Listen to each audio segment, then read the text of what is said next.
사랑하는 성도 여러분, 지난밤도 동일하신 하나님의 은혜를 경험하셨습니까? 그렇다면 오늘 하루의 삶도 그 동일하신 하나님의 은혜 가운데 살게 될 줄로 믿습니다.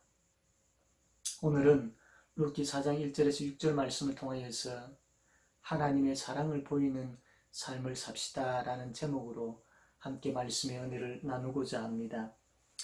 보아스가 성문으로 올라가서 거기에 앉아 있더니 마침 보아스가 말하던 기업 물을 자가 지나가는지라. 보아스가 그에게 이르되 아무개여 이리로 와서 앉으라 하니 그가 와서 앉음에 보아스가 그 성읍 장로 10명을 청하여 이르되 당신들은 여기 앉으라 하니 그들이 앉음에 보아스가 그 기업 물을 자에게 이르되 모압 지방에서 돌아온 나오미가 우리 형제 엘리멜렉의 소유를 팔려 함으로 내가 여기 앉은 이들과 내 백성의 장로들 앞에서 그것을 사라고 내게 말하여 알게 하려 하였노라. 만일 내가 물으려면 물으려니와 만일 내가 물으지 아니하려거든 내게 구하여 알게 하라. 내 다음은 나요 그 외에는 물을 자가 없느니라 하니 그가 이르되 내가 물으리라 하는지라. 보아스가 이르되 내가 나오미의 손에서 그 밭을 사는 날에 곧 죽은 자의 아내 모압 여인 룻에게서 사서 그 죽은 자의 기업을 그의 이름으로 세워야 할지니라 하니 그 기업 물을 자가 이르되 나는 내 기업에 손해가 있을까 하여 나를 위하여 물으지 못하노니 내가 물을 것을 내가 물으라. 나는 물으지 못하겠노라 하는지라. 아멘. 룻이 보아스에게 청혼을 합니다. 보아스가 그 룻의 청혼을 받아들이지요. 그러나 하나 넘어야 될 산이 하나 있습니다. 나오미의 친족 중에 보아스보다 더 가까운 친족이 있었던 것이죠. 보아스가 그 친족을 만나러 갑니다. 그리고 말합니다. 그에게 나오미가 돌아왔다. 이 나오미의 기업 물을 자가 제일 가까운 친족이 바로 당신인데 어떻게 하겠느냐? 물을 거냐? 그렇지 않을 거냐? 만약에 당신이 물으지 않을 것 같으면 내가 하겠다. 그 사람이 가만 생각해 봅니다. 가만 계산을 해보니까 자기에게 이익이 될 것 같습니다. 그래서 내가 하겠다라고 말하지요.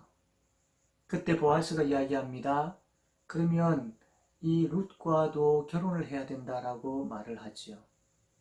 그 말을 들었던 사람이 또 가만 계산을 해봅니다. 그러니까 손해가 되는 겁니다. 그래서 말합니다. 나는 못하겠다. 나에게 손해가 되니 나는 못하겠다. 너가 해라. 라고 이야기를 합니다. 이 사람은 이 나오미나 룻을 불쌍히 여기는 마음이 없었습니다. 정말로 참 이들을 다시 회복시키고 또 이들을 바로 세우려고 하는 그런 마음이 없습니다. 오로지 경제적인 그런 논리를 가지고 자기에게 이익이 되느냐 그렇지 않느냐 거기에만 집중되어 있었던 것이죠. 그러나 보아스는 달랐습니다. 정말 나오미와 룻에게 하나님의 긍휼을 베풀고 있는 보아스입니다. 비록 자기에게 손해가 있다 할지라도 정말로 이들을 불쌍히 여기며 참 이들을 위하여서 최선을 다하고 있는 그러한 보아스의 모습을 보게 되어집니다. 사랑하는 성도 여러분, 성도는 자기의 이익만을 위해 사는 사람들이 아닙니다. 또 다른 사람들에게 폐를 끼치지 않을 정도 혹은 법을 위반하지 않을 정도 윤리적으로 비난받지 않을 정도로만 살아서는 되지 않습니다.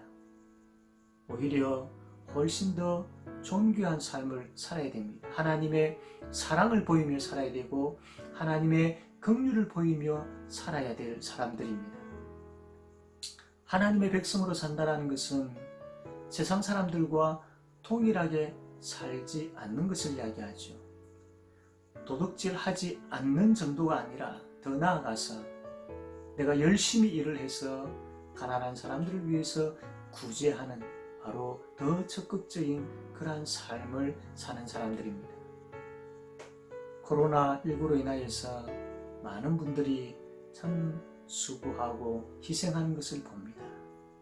전국 흩어져 있는 많은 의료진들이 가족을 뒤로한 채 대구로 달려가는 모습을 보고 거기에서 참 쪽잠을 자면서 헌신하는 모습들을 볼 때에 참 코끝이 찡한 적이 많이 있습니다.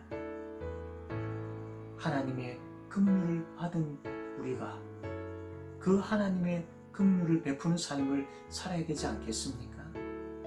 하나님의 사랑을 받은 우리가 그 사랑을 이 세상을 사람들에게 보이며 살아야 되지 않겠습니까?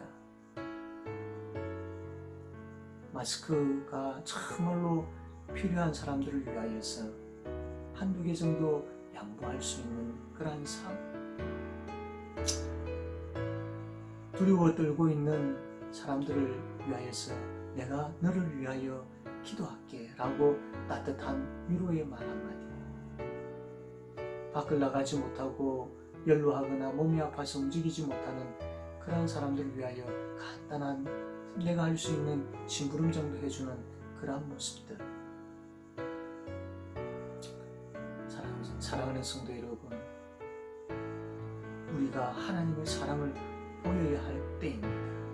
하나님의 긍휼하심을 보여야 할 때입니다. 우리 위하여 우리 이익만 생각하며 사는 삶이 아니라 이 땅에 주께서 우리를 보내신 그 이유, 복의 통로로 살아야 되지 않겠습니까? 하나님의 긍휼이 무엇인지, 하나님의 사랑이 무엇인지 이들에게 보여줄 수 있는 좋은 그런 기회입니다. 사랑하는 성도 여러분, 오늘 하루 하나님의 긍휼을 보이며 살지 않으시겠습니까? 기도하겠습니다. 하나님 아버지, 우리가 하나님의 자녀임을 고백합니다. 하나님의 사랑을 받고 하나님의 긍휼을 받은 자들임을 고백합니다. 이제 이 땅에 하나님이여 참 수많은 사람들이 아파하고 힘들어하는 가운데 있는데 이들에게 하나님의 사랑을 보일 수 있게 하여 주시고 하나님의 긍휼을 보일 수 있게 하여 주시옵소서. 하나님, 우리 이웃들에게 내가 무엇을 할 수 있겠습니까? 보여주시고 하나님, 하나님의 긍휼을 베푸는 은혜를 베풀어 주시옵소서. 하나님 홀로 영광 받아 주시길 원하오며 예수님의 이름으로 기도드립니다. 아멘.